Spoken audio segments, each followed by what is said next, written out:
اعوذ باللہ من الشیطان الرجیم بسم اللہ الرحمن الرحیم الحمد للہ رب العالمین والصلاة والسلام علی اشرف الانبیاء المرسلین نبینا سیدنا ابی القاسم محمد وعلی آلہ الطیبین الطاہرین المعصومین لا سیما بقیت اللہ فی الارضین روحی وارواحنا لتراب مقدم الفدا ولعنۃ اللہ علی اعدائہم اجمعین۔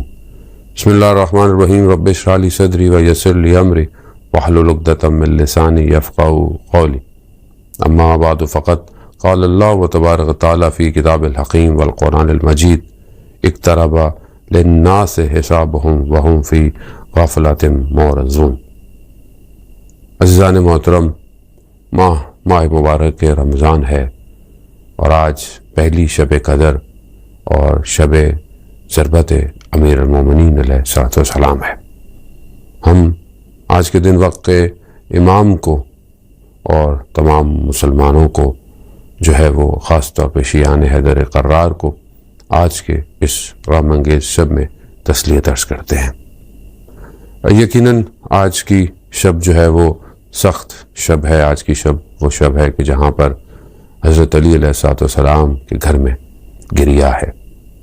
آج کی شب ہے کہ جہاں امیر المومنین علیہ الصلوۃ والسلام اس رات کا بہت عرصے سے انتظار کر رہے تھے، کیونکہ بہرحال طاق راتوں میں سے ایک رات ہے، شب قدر بھی ہے، اور ہمیں اس رات کو جہاں عزاداری ہے، جہاں گریا ہے، ماتم ہے، وہاں پر ساتھ ساتھ ہمیں اس شب کے اعمال کو بھی بچا لانا ضروری ہے۔ اس میں قرآن کے اعمال، دعائیں، مناجات، اور جو ہم عام راتوں میں بھی انجس رات کو خاص طور پہ ترک کرنے کی بہت ضرورت ہے۔ یہ وہ رات ہے کہ جس کے لیے بعض علماء نے جو ہے وہ پورے سال راتوں کو جاگے ہیں تاکہ اس رات کو محسوس کر سکیں کہ اس رات میں فرق کیا ہے۔ یقیناً اس رات کو وہی درک کر سکتا ہے کہ جس نے پہلے سے اپنی تیاری کی ہو، جس نے پہلے سے اپنے آپ کو آمادہ کیا ہوا ہو، ریڈی کیا ہوا ہو، جو پہلے سے بے تاب ہو کہ شب قدر آئے گی اور اس سلامتی والی رات میں وہ اپنا ایک سفر طے کرے گا، وہ طولانی سفر کہ جو ہزاروں مہینوں کی راتوں سے افضل ہے، ہزاروں مہینوں کی راتوں سے بہتر ہے۔ انسان اپنی زندگی میں بہت کوشش کرتا ہے اور بہت زحمت اور محنت کرتا ہے تو کسی مقام پر پہنچتا ہے۔ بعض اوقات کچھ راستے ایسے ہوتے ہیں، کچھ طریقے ایسے ہوتے ہیں کہ انسان بہت تیزی سے اپنے مقصد پہ پہنچ جاتا ہے۔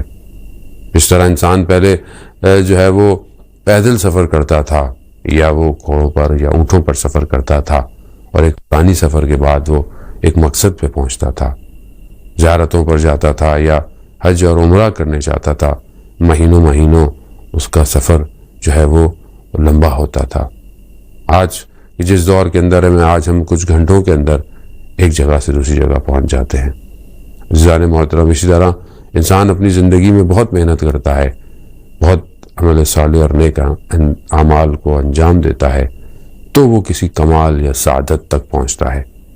آج کی رات وہ رات ہے کہ جو ہمیں بہت زیادہ، یعنی ہزاروں مہینوں کی راتوں میں اگر ہم عبادتیں کرتے رہیں، دعائیں اور مناجات کرتے رہیں، ایک رات ہمیں ان سارے راستوں کو، ان سارے زمانوں کو طے کرتی ہوئی لے کے جا سکتی ہے۔ اگر ہم کوشش کریں اور توکل کریں، نا امید نہ ہوں، اور خدا کی بارگاہ میں اپنے گناہوں کی معافی مانگیں، گڑ گڑائیں اور لوگوں کے لیے دعا کریں، اہل بیت کا در کھٹکھٹائیں، توسل کریں، تو کوئی بعید نہیں کہ ہم آج کی رات کسی ایک جگہ پر پہنچ جائیں گے۔ کیونکہ ہم جس دنیا میں ہیں اور دنیا کی چیزیں ہمیں اپنی طرف کھینچتی ہیں، اور دنیا ہے بھی ظاہر ہے ایک زرق اور برق کی جگہ، کہ جس نے ائمہ علیہ الصلوۃ والسلام کے دور میں بھی جو ہے وہ لوگوں کو اپنی طرف کھینچا، اور ائمہ علیہ الصلوۃ والسلام کو بہت مشکلات اٹھانی پڑی اپنے زمانوں کے اندر، بہت مختلف طرحوں کے لوگوں کو، نظریوں کو، افکار کو جو ہے وہ روبرو ہونا پڑا ان کو ان حالات کے اندر۔ اس کی وجہ یہی دنیا کی زرق اور برق تھی، یہی دنیا کی وہ چیزیں کہ جو انسان کو خدا سے دور کر دیتی ہیں۔ آج ہماری زندگیوں میں بھی وہی کششیں ہیں، وہی چیزیں ہیں۔ شاید ہماری حاجتیں، ہماری تمنائیں اور ہماری دعائیں بھی وہی ہیں کہ اگر ہمیں مل جائے، پتہ چل جائے کہ آج کی شب دعا مستجاب ہونی ہے، دعا قبول ہونی ہے، تو شاید ہم پھر وہی اپنی دنیا ہی کی دعاؤں کو لے کر خدا کی بارگاہ میں آئیں، جبکہ خدا ہمیں کوئی اور سعادت دینا چاہتا ہے۔ خدا ہمیں آج کی رات بخشنا چاہتا ہے، خدا ہمیں آج کی رات جہنم سے نجات دینا چاہتا ہے۔ خلصنا من النار یا رب، یہی صدائیں کہ جو ہم دعائے جوشن کبیر پڑھتے ہوئے جو ہے وہ فضاؤں تک پہنچاتے ہیں، آسمانوں تک، کہ پروردگار مجھے جہنم کی آگ سے نجات دے۔ خوب یہ ایک بہت بڑی تمنا ہے عزیزان محترم۔ تو شاید ہم اس دور میں اس چیزوں کو درک نہ کر سکیں کیونکہ ہم مادے میں گھرے ہوئے ہیں۔ جب ہم اس دنیا سے کوچ کریں گے تو ہمیں پتہ چلے گا کہ ہم کس چیز کے شکار تھے اور کس چیز میں گھرے ہوئے تھے۔ اس لیے حضرت محمد مصطفیٰ صلی اللہ علیہ وآلہ وسلم خطبہ شعبانیہ میں ارشاد فرماتے ہیں کہ تمہارے اعمال، تم خود اپنے اعمالوں میں گھرے ہوئے ہو، تمہیں اعمالوں نے جکڑا ہوا ہے۔ اپنے اخلاق کو اچھا کرو اور اپنے اعمال کو آزاد کراؤ۔ سجدوں کو طولانی کرو تاکہ جو تمہارے کندھوں پر بوجھ ہے وہ ہلکا ہو جائے۔ آئیے اس شب کو ایسے گزاریں کہ شاید ابھی تک کوئی ماہ مبارک کی شب نہ گزری ہو۔ شب اعمال کی جو ہے وہ کثرت سے نہیں بلکہ اعمال کی جو ہے وہ کیفیت سے ادا کرے۔ کوانٹٹی جو ہے وہ امپورٹنٹ ہے لیکن کوالٹی کے ساتھ۔ اگر کوالٹی ہے ذکر میں، اذکار میں، اصل وہ توجہ ہے جو خدا چاہتا ہے۔ یہی توجہ کہ امیر المومنین علیہ الصلوۃ والسلام جو مناجات کیا کرتے تھے شب کی تنہائی میں مسجد کوفہ کے اندر، خاص طور پہ کہ اللہم انی اسألک یوم لا ینفع، اے پروردگار میں تجھ سے سوال کرتا ہوں اس دن کا جس دن کوئی بھی چیز جو ہے وہ نفع فائدہ نہیں دے گی سوائے قلب سلیم کے۔ آئیے اسی نیت کے ساتھ اس شب میں داخل ہوں کہ خدا ہم پر ایک نظر کرم کرے اور ہم اپنے وقت کے امام تک پہنچ جائیں۔ آج کی شب پوری کوشش کریں۔ دنیا ایک عجیب حالات سے گزر رہی ہے، ایک انسانیت ایک مشکلات میں گرفتار ہے۔ اس وبا اور اس وائرس کی وجہ سے کئی جگہ پر جو ہے وہ بیمار ہیں، مریض ہیں، اور باقی پوری جہان میں جو مشکلات ہیں۔ آئیے ہم اپنے وقت کے امام کے ظہور کے لیے آج شب سب مل کر دعا کریں۔ آج کی شب صرف ایک ہی دعا ہو ہر لبوں پر، الجل الجل، پروردگار اپنی حجت کو بھیج دے ہمارے درمیان میں۔ یہی گنجائش ہے، یہی فرج ہے، یہی سکون ہے، یہی کامیابی ہے، یہی سعادت ہے۔ عزیزان محترم، امام کے بغیر کوئی حیات نہیں۔ امام ہی اصل زندگی ہے، امام ہی اصل مقصد حیات ہے۔ امام علی علیہ السلام کو یہی تو غم کھا گیا تھا کہ امام کے ہوتے ہوئے بھی لوگ امام سے دور تھے، امام کو سمجھ نہیں پائے، امام کی معرفت حاصل نہیں کر پائے اور امام کو تنہا چھوڑ دیا۔ امام علی علیہ السلام شب کی تنہائیوں میں جو ہے وہ راتوں کو جا کر جو ہے وہ کنوؤں کے اندر اپنی گفتگوؤں کو اور اپنے علم کو منتقل کرنے تھے۔ کوئی نہیں ہے جو علی علیہ السلام کو سمجھے، کوئی نہیں ہے جو امام علی کی معرفت کو حاصل کرے۔ وہ چند صحابی کہ جو بالکل ان پروانوں کی طرح امام کے گرد موجود رہے، اس کے علاوہ تاریخ نظر آتی ہے۔ ہمیں اندھیرا ہی اندھیرا ہے ان چند روشنیوں کے سوا کہ جو امام کو پہچان پائے۔ ظلم یہ ہے کہ آج تک امام مظلوم ہے، آج تک ہم امام کو درک نہیں کر پائے، امامت کی معرفت کو جیسے امام چاہتے تھے اس طرح حاصل نہیں کر پائے۔ آج بھی ہم اگر ائمہ علیہ السلام کو اپنے لیے، شاید اپنی دعاؤں کے لیے، اپنے توسل کے لیے، یا شاید صرف اپنی گفتگو کے لیے، یا شاید اپنی صرف محفل میں اذکار کے لیے، امام عملی شیعہ چاہتے تھے، امام پریکٹیکل ایک انسان چاہتے تھے کہ جو اطاعت کا پیکر ہو اور وہ اطاعت کو لے کر آگے بڑھے۔ ظاہر ہے اس کے لیے سب سے پہلی چیز جس خاردار تار سے گزر کے جانا ہے، اس طرح جنگ کے اندر جو فرنٹ لائن سولجر ہوتا ہے اسے خاردار تاروں کو جو ہے وہ کراس کر کر جانا پڑتا ہے دشمن کی طرف اور کامیابی کی طرف۔ یہاں پر عام آدمی کو اپنے نفس کی خاردار تار سے کراس ہو کر جانا جو کہ سب سے مشکل کام ہے۔ آج ہم اپنے نفسوں میں گرے ہوئے ہیں، آج ہم امام سے زیادہ جو ہے وہ بہت سارے معاملات میں بہت آگے نکل گئے ہیں۔ آج بھی حضرت علی علیہ السلام کی وہی صدائیں جو کوفہ میں گونجتی تھیں آج بھی وہ گونج رہی ہیں کہ کون ہے جو حضرت علی کو سمجھ پایا۔ بس جان محترم، بہرحال یہ چند دن جو ہے وہ توفیق ہے جو ہمیں کہ ہم جو ہے وہ اس ایام میں آپ کی خدمت میں ہوں۔ کوشش ہوگی کہ کچھ مختلف زاویوں سے امام علی علیہ السلام کی زندگی اور پھر اس سے ہماری زندگی میں کیا درس ہے ہم اس کو حاصل کریں۔ امام علی علیہ السلام کا خطبہ نہج البلاغہ میں خطبہ نمبر 174 کہ جہاں امام جو ہے وہ یا ایھا الغافلون کہہ کر اے غافلو، اے غفلت کرنے والوں کو جو ہے وہ خطاب کر رہے ہیں۔ یہ خطاب امام کا صرف اس زمانے کے لیے نہیں بلکہ جو امام نے اس کے اندر نشانیوں کو بتایا ہے، جو امام نے اس خطبے کے اندر آخری زمانے کے ایک سمجھ لیں کہ ایک تصویر کو، ایک عکس کی رونمائی کی اپنے الفاظ کے ذریعے سے، وہ آج ہم دیکھ رہے ہیں کہ آج معاشرہ اسی طرف بلکہ ویسا ہی ہو چکا ہے۔ اور امام بتا رہے ہیں کہ دیکھو غفلت میں مت پڑو، امام غفلت سے بچانا چاہتے ہیں۔ قرآن کی آیت جو آپ کی خدمت میں تلاوت کی سورہ انبیاء کی پہلی آیت، اس میں بھی پروردگار یہی ارشاد فرماتا ہے کہ لوگوں کا حساب ان کے نزدیک آ چکا ہے، اقترب للناس حسابہم، ان کا حساب، ان کا معاملات بہت نزدیک آ چکے ہیں، اور جبکہ وہ غفلت میں ہیں اور منہ پھیر کر کھڑے ہوئے ہیں۔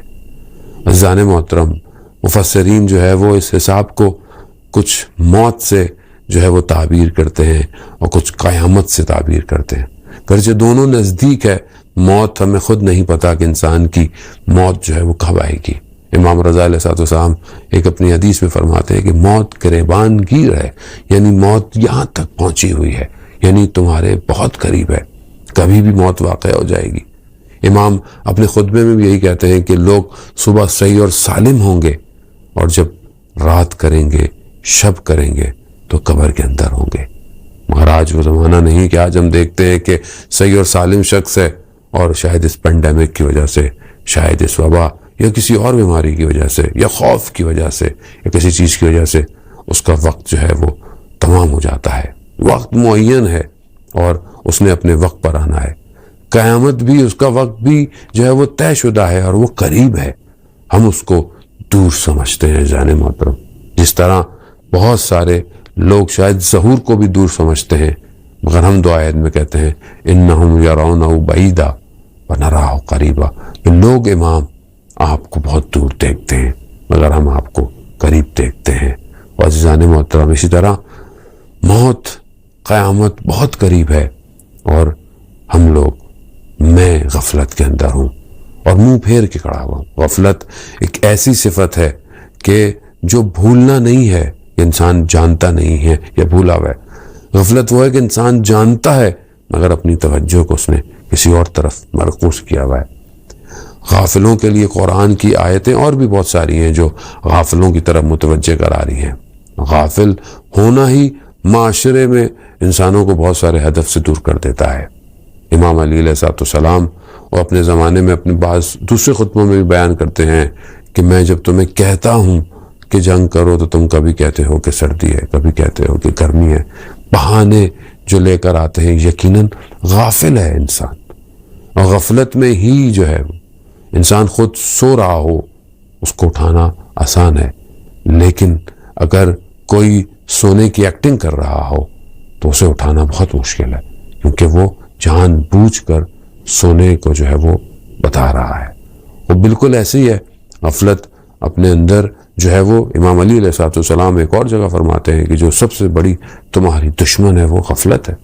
یہ غفلت انسان کو تباہ اور بربادی کی طرف لے کے جاتی ہے، اور اگر قوم غافل ہو جائے، قوم غفلت کا شکار ہو جائے تو پھر اس کے لیے کوئی راستہ نہیں ہے۔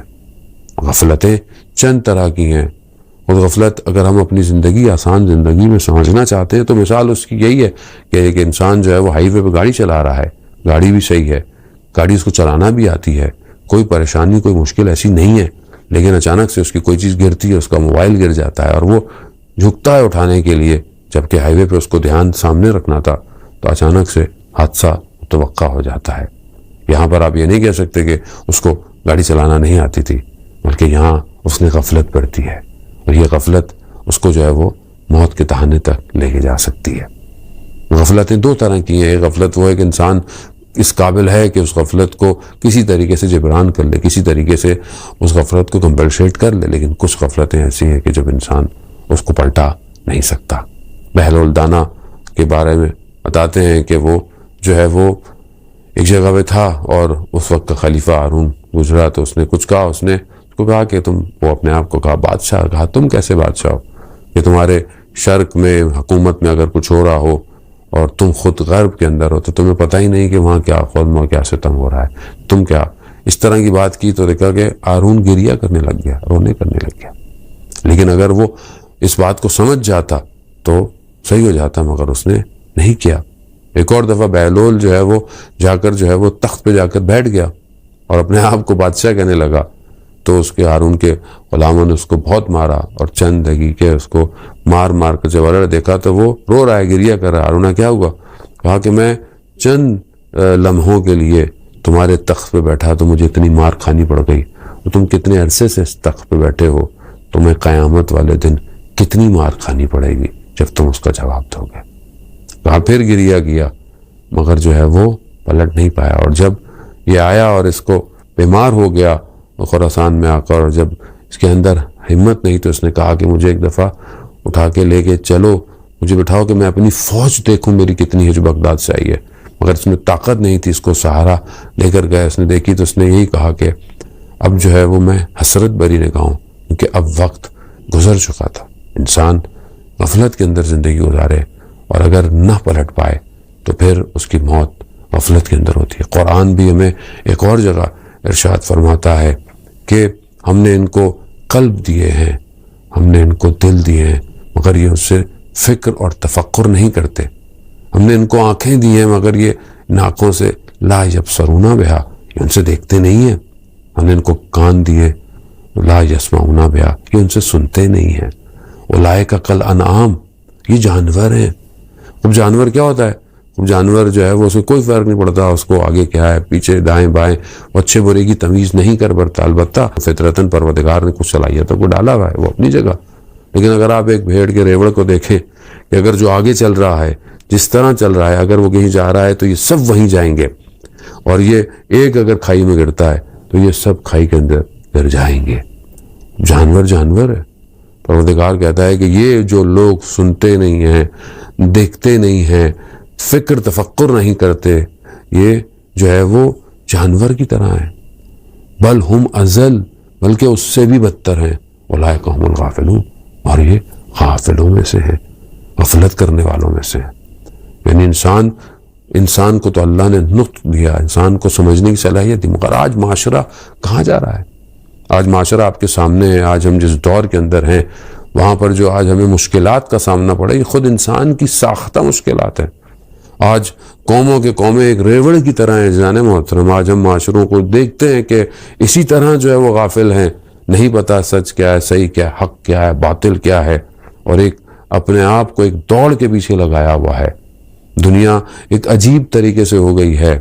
امام علی علیہ السلام اپنے خطبے میں فرماتے ہیں کہ وہ وقت آئے گا کہ جب جو ہے وہ حلال کو حرام فرق نہیں ہوگا، اور خاص طور پر جو ہے وہ حرام کو علن انجام دیا جائے گا۔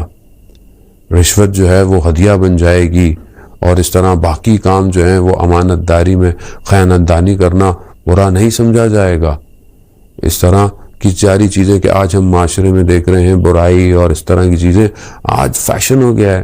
آج جو ہے وہ سوسائٹی ان چیزوں کو تمسخر اور مذاق بناتی ہے۔ آج سوشل میڈیا کے اوپر ویڈیوز بنانا، کسی کا مذاق اڑانا، کسی کے ساتھ تمسخر کرنا، اس کو حقیر بنانا اور تذلیل کرنا، آج جو ہے وہ لوگوں کے لیے ریٹنگ اور فالو اور ویوز کا باعث بن گیا ہے۔ کہاں جا رہا ہے معاشرہ؟ کہاں جا رہا ہے انسان؟ کیا یہ انسان ہے کہ جسے پروردگار نے کہا تبارک الذی، کہ اس کو خلق کر کر اس کے اوپر پروردگار افتخار کر رہا ہے؟ اسی لیے امام علی علیہ السلام نے نہج البلاغہ میں اور باقی جگہوں پر نہیں بتایا کہ انسان اسپیس پہ کیسے جائے گا، شٹل کیسے بنائے گا، الیکٹرانک گاڑیاں کیسے بنائے گا، کیسے جیے گا۔ نہیں، امام جانتے تھے انسان ترقی کر کر یہاں پہنچ جائے گا، مگر انسان نہیں بنے گا۔ اسی لیے امام نے اسے انسان بننے کا فارمولہ دیا۔ عزیزان محترم، ہم اپنے اطراف میں متوجہ ہوں، ہم غافل نہ ہوں، ہم خداوند متعال کی طرف متوجہ رہیں۔ بہرحال یہ مہینہ ہمیں یہی تو بریک تھرو دیتا ہے کہ ہم اس کو سمجھیں، اس ایام کو، کہ خدا نے ہمیں یہ صلاحیت دی ہے، خدا نے ہمیں یہ توفیق دی ہے۔ آج اگر ولی خدا تنہائی میں ہے، غیبت کے پردے میں ہے، اس کی ایک وجہ ہماری غفلت ہے۔ ہم متوجہ نہیں ہیں اپنے وقت امام کی طرف، ہم اس رابطے کو صحیح نہیں کر پا رہے جسے ہم نے آج صحیح کرنا ہے، جسے ہم نے آج مضبوط کرنا ہے۔ انسان کی زندگی کے مختلف، شیخ بھائی فرماتے ہیں کہ انسان کی زندگی کے 6 مراحل ہیں۔ پہلا مرحلہ وہ ہے کہ جب وہ ارحام میں ہوتا ہے، سلبوں میں، اپنے پدر کی، اپنے ابا اجداد کی سلب کے اندر ہوتا ہے۔ دوسرا مرحلہ وہ ہے کہ جب وہ اپنی ماں کی رحم میں آتا ہے، اور اس رحم کے اندر اس پورے پروسیجر کو قرآن جو ہے وہ پورا بیان کرتا ہے کہ کس طرح نطفے سے جو ہے وہ آہستہ آہستہ چیزیں بنتی ہیں اور پھر ایک پورا وجود بنتا ہے، پھر خدا اس میں روح کو ڈالتا ہے۔ پھر تیسرا مرحلہ ہے کہ وہ اپنے ماؤں کے شکموں سے، بطون سے باہر آتے ہیں، کچھ نہیں جانتے تھے، قرآن کہتا ہے، پھر ہم اس کو علم سکھاتے ہیں تاکہ وہ خداوند متعال کا شکر گزار ہو سکے۔ یہ 3 مراحل کے جس تک ہم پہنچے ہوئے ہیں، اور اگلے 3 جو منازل ہیں وہ ایک قبر ہے، ایک قیامت ہے، اور پھر بہشت یا جہنم ہے۔ اب یہ 3 مراحل ابھی ہم نے طے کرنے ہیں عزیزان محترم۔ اب ہم نے دیکھنا ہے کہ ہم ان 3 مراحل تک، اس مراحل میں کہ جہاں ہم نے، خدا نے ہمیں عقل دی ہے، شعور دی ہے اور ساری چیزیں دی ہیں، ہم اس کے اندر کہاں پہنچے ہوئے ہیں، ہم کس طرف بڑھے ہیں۔ حقانیت اسلام، خداوند متعال نے ہمارے لیے دین اسلام کو پسند کیا اور ہمارے لیے دین کو کامل کر دیا ولایت علی ابن ابی طالب علیہ السلام کے بعد۔ ابھی بھی ہم پھر کیوں نہیں اس طرف بڑھے؟ کیوں نہیں آج ہم اسلام کے پیغام کو دنیا میں پہنچا پا رہے؟ کیوں آج دنیا کے اندر جو ہے وہ ناامنیت ہے؟ اس کی وجہ یہی ہے کیونکہ ہم اپنے عمل میں ضعیف ہیں، ہم اپنے عمل میں کمزور ہیں۔ کیا وجہ تھی کہ اپنے وقت کے امام جو تھے وہ نہیں کر پاتے تھے قیام کو؟ یا اگر امام حسین علیہ السلام نے قیام کیا تو کتنے تھوڑے سے لوگ تھے امام کے ساتھ۔ آج وقت کا امام بھی تنہائی کے پردے میں، غیبت کے پردے میں ہمارا منتظر ہے۔ ہم یوں تو کہیں کہ ہماری قسمت کے ہم اس دور کے اندر ہیں، لیکن کتنی غربت اور تنہائی اور مظلومیت وقت امام کی ہے کہ ہمارے جیسے لوگ جن کے اعمال اچھے نہیں ہیں، امام ان کا انتظار کر رہے ہیں۔ مگر صرف اس بات پہ گریہ نہیں ہے کہ ہم جو ہے وہ باعث بنے ہوئے ہیں، ہم جو ہے وہ اپنی کوتاہیوں، غفلتوں، اپنی دنیا، اپنے نام، اپنے سٹیٹس، اپنی پوسٹ، اپنی جگہوں میں پھنسے ہوئے ہیں عزیزان محترم۔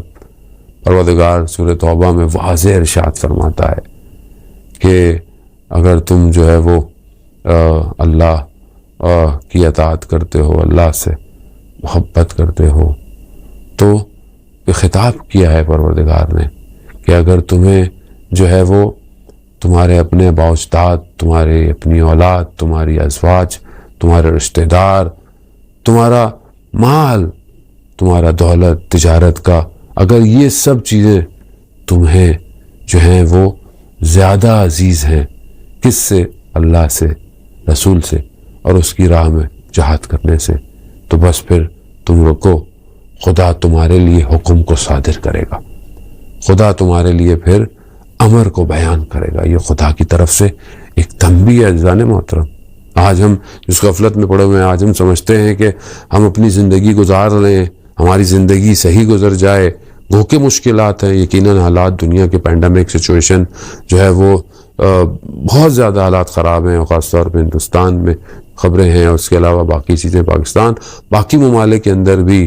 اب بہرحال یہ مرض اپنی جگہ پر، وائرس اپنی جگہ پر، اس کے علاوہ پولیٹیکل سچویشن اور جس طریقے سے ضعف اور ہمارے اپنے اندر کے اتحاد کے نہ ہونے نے مسلمانوں کے اپنے کمزوریوں نے مسلمانوں کو اس دہانے پر کھڑا کر دیا ہے۔ آج اس بیماری اور وبا کی وجہ سے سب سے بڑا جو حربہ پہنچایا جا رہا ہے کہ ہم شاید آگے آنے والے دنوں میں اس پہ مفصل گفتگو کریں گے اگر خدا توفیق دے، سب سے بڑا حربہ اسلام کو ہے جان محترم، یہ یاد رکھیے گا۔ کیونکہ اسلام کی طاقت سے جو ہے وہ آج کا دشمن بھی پریشان ہے۔ اس وقت کے دشمن بھی اسلام سے اور اس ادیان سے پریشان تھے جو لا الہ الا اللہ کی بات کرتے تھے، جو ایک توحید کی بات کرتے تھے۔ آج کا دشمن بھی اسی سے پریشان ہے۔ آج بھی سب سے بڑا حربہ جو ہے وہ اسی چیز کو ہے کہ ان کو جمع ہونے سے روک دیا جائے، ان کو اکٹھا ہونے سے روک دیا جائے۔ اور آج ہم ایک ایسی جنگ کے اندر داخل ہو چکے ہیں کہ جو ہے وہ ہمیں ایک دوسرے سے دور کر سمیٹ کر ایک طرف لا کر کھڑی کی ہے، اور ایک دوسری حاکمیت جو ہے وہ ہمارے اپنے اوپر جو ہے وہ طاری ہو رہی ہے۔ وہ ہمیں خود دیکھنا پڑے گا جان محترم کہ ہم جو ہے وہ اپنے اندر ان سارے معاملات کو کیسے کرتے ہیں۔ امام علی علیہ السلام اپنے ہی اسی خطبے کے آخری کچھ حصوں کے اندر ہمیں اس غفلت سے بچنے کا لیے بھی نصیحت فرما رہے ہیں، اور امام نے جو ہے وہ ہمیں خود اسی خطبے کے اندر جو ہے وہ ہمیں بتایا ہے کہ ہم کس طرح جو ہے وہ اس غفلت سے باہر آ سکتے ہیں، کیونکہ بہرحال وقت ہمارا محدود ہے اور اعمال شب قدر بھی جو ہے وہ بجا لانے ہیں۔ میں ان وصیتوں کی طرف اور اس جو امام نے ہمیں فرمائی ہے اس کی طرف وہ پھر اپنی گفتگو کو اختتام پہ لے کے جاتا ہوں۔ امام اپنے اسی خطبے میں بتاتے ہیں کہ جب یہ سب حالات ہو جائیں اور یہ سب مشکل ہوں، صبح ایسی ہو، رات ایسی ہو، زمانہ ایسا آ جائے، تو ان حالات میں کہ جہاں پر جو ہے وہ مرد جو ہے وہ خواتین کی طرح، خواتین مردوں کی طرح ہوں گے، اور ایسا ہوگا کہ انسان کو پتہ بھی نہیں چلے گا کہ آیا چاند نکلا ہے نہیں نکلا۔ وہ پہلے ماہ رمضان کو روزہ رکھ پائیں گے نہیں رکھ پائیں گے، اور بعض اوقات عید والے دن بھی روزے رکھ رہے ہوں گے۔ امام نے ان ساری چیزوں کو، کیفیتوں کو جو آج ہم اپنے زمانے میں دیکھ رہے ہیں کہ لوگ حج پر جائیں گے مگر خدا کے لیے نہیں جائیں گے، اور اس طرح جو چاند گرہن اور سورج گرہن زیادہ ہونا شروع ہو جائیں گے، اور برائی اتنے اونچ پر ہوگی کہ انسان جو ہے وہ چاپلوسی اور اس طرح کی چیزوں کو کرنا جو ہے وہ اپنے لیے بہت بہتر سمجھے گا، اور جو ہے وہ نہ محرم کے ساتھ روابط جو ہیں وہ بہت زیادہ اعلانی طور پر جو ہے وہ لوگ ان ساری چیزوں کو انجام دیں گے۔ صحیح طریقوں سے چیزوں کو حلال طریقے سے کرنوں پر جو ہے وہ اس کو برا سمجھا جائے گا۔ آج معاشرے میں وہی سب کچھ ہو رہا ہے۔ آج معاشرہ کس سوشل ڈسٹورشن کا شکار ہے۔ آج سوشل میڈیا نے تباہ کر دیا ہے نفسوں کو۔ آج نفس جو ہے وہ گرے جا رہے ہیں اور پریشانی کے اندر ہیں۔ امام اسی میں ہمیں وصیت فرماتے ہیں کہ پھر واجب ہے کہ اس سے پہلے کہ بلائیں تم پر نازل ہوں، تم اپنی وصیت کو جو ہے وہ لکھ کے رکھو۔ عزیزان محترم، یہ امام کی طرف سے وصیت ہے۔ امام اس کو ہمارے لیے نصیحت بیان کر رہے ہیں کہ جو ہے وہ ہم اپنی وصیتوں کو لکھیں، چاہے شخص کوئی بھی ہو، چاہے ایک عام آدمی ہے، چاہے کوئی بڑا آدمی ہے، کوئی بھی اسے چاہیے کہ اپنی وصیت لکھے، انا للہ و انا الیہ راجعون کر کے اپنی وصیت نامے کو لکھ کے رکھے۔ دوسری چیز جو امام اپنے خطبے میں فرما رہے ہیں کہ ہم اس غفلت سے اپنے آپ کو بچا سکتے ہیں، وہ یہ ہے کہ تمہارے لیے ہے کہ واجب ہے کہ تم نماز کو اپنے اول وقت میں اس کو انجام دو، اور خوف رکھو کہ کہیں اس کا وقت جو ہے وہ ختم نہ ہو جائے، اور وہ وقت گزر نہ جائے کہ جو نماز کا صحیح اور اصل وقت تھا۔ تو یہ چیز بھی انسان کو غفلت سے دور کر۔ عزیزان محترم، نماز پڑھتے ہیں ہم لوگ، اور ہم نماز کو عام دنوں میں بھی پڑھتے ہیں، خدا کا شکر ادا کریں۔ ماہ مبارک رمضان میں انسان اور بہت زیادہ اپنے وجود اور قلب کے ساتھ نماز میں آتا ہے۔ مفصل میں اس پہ گفتگو ابھی نہیں کر پاؤں گا، انسان جو ہے وہ کس طرح جو ہے وہ اپنے تمرکز کو، اپنے کنسنٹریشن کو ڈیولپ کرے، لیکن آیت اللہ غازی طباطبائی رضوان اللہ تعالیٰ علیہ بیان کرتے تھے. خود آقا بہجت نے جو ہے میں نے خود سنا آقا بہجت سے، آقا بہجت نے فرمایا کہ میں نے آقا قاضی جو ان کے استاد تھے نجف اشرف میں جن کا مرقد مبارک ہے، کہتے تھے کہ کوئی نماز اول وقت پڑھے اور کسی جگہ پر نہ پہنچے تو میرا گربان پڑے. آقا بہجت فرماتے تھے کہ یہ بہت بڑا دعویٰ ہے، بہت بڑا دعویٰ کیا ہے آقا قاضی نے، نماز اول وقت پڑھو. نماز اول وقت انسان کو نجات دیتی ہے، انسان کے ٹائم کو منظم کرتی ہے، کیلکولیٹ کرتی ہے. انسان نماز کے ذریعے سے اپنی زندگی کو ایڈجسٹ کر سکتا ہے زان محترم. اور وہ نماز کے جو باکیفیت ہو، امام علی علیہ السلام کی نماز دیکھیں. یقیناً ہم ویسی نماز نہیں پڑھ سکتے، لیکن انہوں نے ہمیں تعلیم فرمائی ہے کہ جس طرح امام نماز میں ہے، تیر لگا ہوا ہے اور تیر جو ہے وہ نماز کی حالت میں نکل رہا ہے، اتنا اپنے مالک کے آگے عبودیت اور بندگی کے ساتھ ہیں کہ جو ہے وہ تیر کا احساس نہیں ہوا. امام خود اپنے ایک اور حدیث میں ارشاد فرماتے ہیں کہ تم جو ہے وہ جتنا تمرکز اپنی نماز میں اپنی طرف فکر مت کرو، امام علی علیہ السلام فرماتے ہیں، بلکہ تم یہ دیکھو کہ تم خدا کے محضر کھڑے ہو، خدا کے آگے حاضر ہو، اور جتنا توجہ تمہاری خدا کی طرف ہوگی اتنی ہی تمہاری نماز قبول ہوگی. روایات بیان کرتی ہیں کہ نماز یا تو وہ کبھی پوری نماز ہوتی ہے، کبھی آدھی ہوتی ہے، کبھی 1/3 ہوتی ہے، کبھی 1/4، یہاں تک کہ 1/10 تک ایک 10واں حصہ بھی نماز کا قبول ہو جائے تو ہو جائے، اور خدا نہ خواستہ وہ بھی نہ ہو تو یہ نماز نمازی کے منہ پر جو ہے وہ مار دی جائے گی. خدا نہ کرے. بہرحال ہم خدا کی بارگاہ میں تمنا کریں، خود خدا سے مانگیں کہ خدا ہمیں نماز صحیح پڑھنے کی توفیق عطا فرمائے. عزیزان محترم، دوسرے امام جو ہے وہ اپنی آخری تیسری اس کے اندر جو ہمیں غفلت سے بچنے کے لیے جو ہمیں نصیحت فرماتے ہیں، وہ کہتے ہیں کہ وہ زمان آ گیا ہے تمہارے لیے کہ اپنی رات کو بغیر طہارت کے پورا مت کرو، اور اگر جتنا ہو سکتا ہے ہر حال میں طہارت پہ رہو، اس کام کو انجام دو. انسان جو ہے وہ امام ہمیں اس زمانے میں جب اس طرح کی ساری چیزیں ہو جائیں، امام کہتے ہیں کہ طہارت کے بغیر زندہ مت رہو، سوتے سے پہلے طہارت کر ہر وقت پاک رہو. اور خاص طور پہ ہمیں وضو کے لیے بھی تاکید کی گئی کہ انسان وضو رہے، دائم الوضو. اس کے اور بھی بہت سارے فائدے ہیں، معنوی فائدے ہیں، ظاہری فائدے ہیں، بہت سارے فائدے ہیں، لیکن اصل یہ کہ انسان اگر طہارت کے بغیر سوتا ہے، امام علی علیہ السلام خود اپنی حدیث اربعہ میں بیان کرتے ہیں کہ کیونکہ جب انسان سوتا ہے تو ایک موت کی سی حالت ہوتی ہے، روح اس کے بدن سے پرواز کرتی ہے لیکن پورے تعلق کو ختم نہیں کرتی. لیکن اسی حالت میں اگر وہ طہارت کے ساتھ نہیں سویا ہوا اور اگر اس کی موت واقع ہو جائے تو اسے اسی حالت میں جو ہے وہ روح کو جو ہے وہ خداوند متعال کے سامنے حاضر ہونا پڑے گا. وہ بہتر ہے کہ ہم اپنے آپ کو پاک اور طہارت کے ساتھ جو ہے وہ خدا کی بارگاہ میں پیش کریں. عزیزان محترم، بہرحال میں سے زیادہ جو ہے وہ آپ کا وقت نہیں لوں گا، اور کوشش کریں کہ ہم ان دعاؤں میں، ان شبوں میں عالم اسلام کے لیے دعا کریں. ہم جو ہے وہ وقت امام کے لیے دعا کریں. انسان کے لیے بہت ضروری ہے کہ وہ خدا کی بارگاہ میں آئے اور گڑ گڑاتا ہوا آئے. یہ شبیں جب آئیں، امام علی علیہ السلام جو ہے وہ بہت پہلے سے جو ہے وہ اس شب کا انتظار کرتے ہیں. ماہ مبارک رمضان میں جب داخل ہوتے ہیں، کبھی امام حسن سے پوچھتے ہیں کہ آج کون سی شب ہے.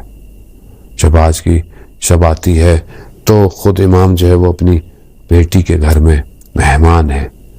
بیٹی ان کے گھر کے ان کے لیے کچھ چند چیزیں ان کے تناول کے لیے رکھتی ہیں.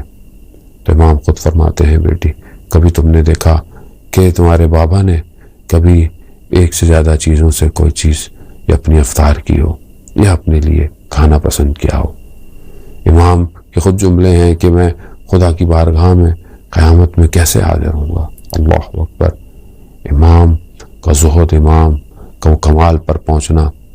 امام اس چیز کو استعمال کر رہے ہیں جو معاشرے کا کم سے کم انسان جو ہے وہ استعمال کر سکتا ہے.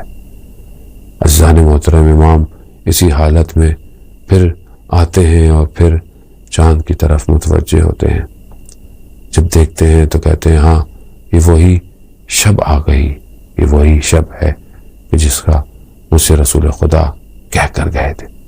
رسول خدا حضرت محمد مصطفیٰ صلی اللہ علیہ وآلہ وسلم نے خود جو ہے وہ خطبہ شعبانیہ بھی جب بیان کیا تھا تو اس کے آخر میں یہی کہا تھا کہ علی وقت آئے گا اسی مہینے میں تمہارے محاسن جو ہیں وہ خون سے رنگ دیے جائیں گے، شقی ترین شخص جو ہے وہ تمہیں جو ہے وہ ضربت لگائے گا۔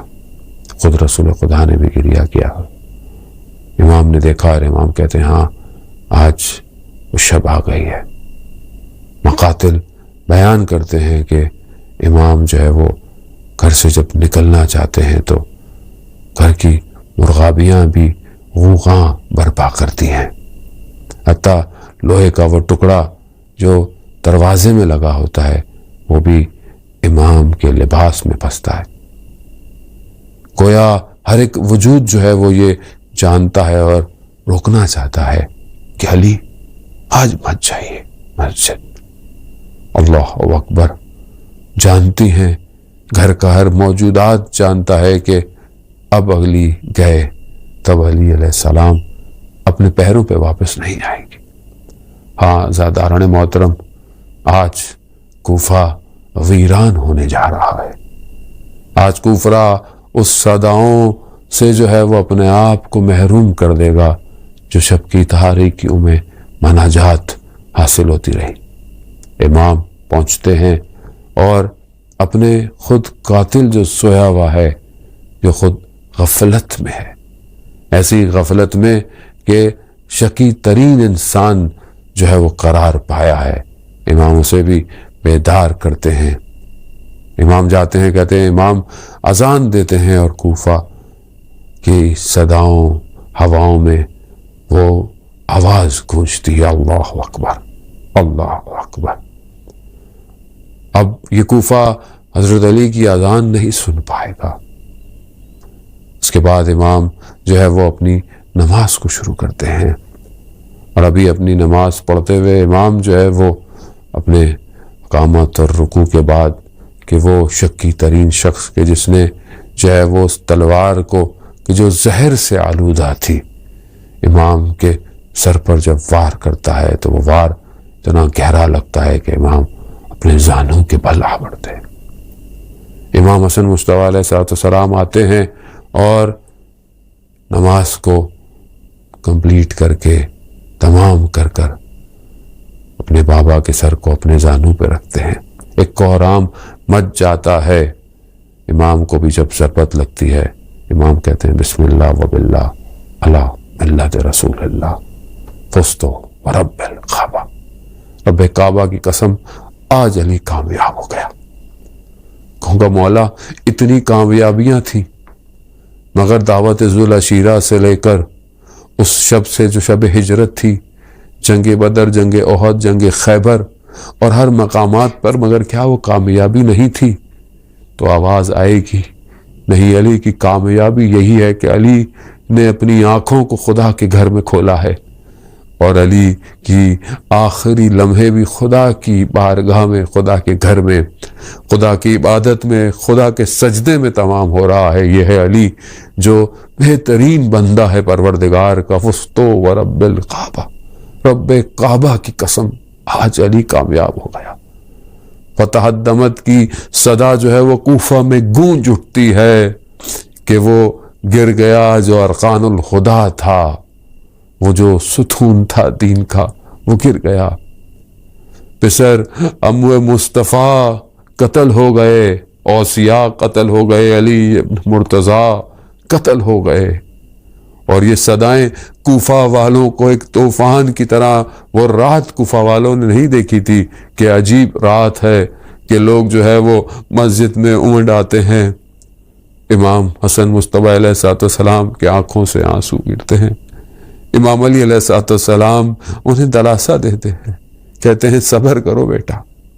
ایسے میں دشمن کو، ابن ملجم کو پکڑ کر لایا جاتا ہے، امام سے کہتے ہیں یہ تم نے کیا کیا؟ مگر میں تیرا اچھا امام نہیں تھا؟ مگر کیا میں نے تمہیں بخشش نہیں کی تھی جب تو آیا تھا؟ اللہ اکبر۔ غفلت انسان کو کہاں لے جاتی ہے کہ انسان ایسے مہربان اپنے امام کو، کہ جس نے اپنے وقت میں جو ہے وہ بہترین تحائف بھی دیے ہوں، اس کو مار دیتا ہے۔ ہاں امام حسین آتے ہیں، امام حسین کو بھی امام علی علیہ السلام دلاسا دیتے ہیں۔ اصحاب آتے ہیں، امام کو امام ہی کی ابا سے امام کے زخم کو لپیٹا جاتا ہے، امام کو لے کر گھر کی طرف چلتے ہیں، ایک عجیب گریہ ہے، اصحاب امام کے ساتھ ساتھ ہیں، لیکن جیسے ہی گھر تک پہنچتے ہیں امام علی علیہ السلام سب کو کہتے ہیں کہ بس یہاں سے مجھے میرے پیروں پر جانے دو، یہاں سے میں رخصت طلب ہوتا ہوں، کہیں یہ نہ ہو کہ کہیں تمہاری صدائیں میری بیٹیوں کے کانوں تک پہنچیں، یا کہیں میری بیٹیوں کی صدائیں اور رونے کی آوازیں تمہارے کانوں تک آئیں، میں کہوں گا یا امیر المومنین آج یہ کوفہ آپ کا کوفہ ہے، ہاں مگر لا یوم خواب عبداللہ، مگر ایک وقت آئے گا کہ یہی کوفہ ہوگا اور یہی آپ کی بیٹیاں ہوں گی، اور سر نیزوں پر آپ کی اولاد کا اور ہاتھوں میں رسیاں ہوں گی، اور بھوک اور پیاس کے ساتھ انہیں اسی کوفہ میں لایا جائے گا۔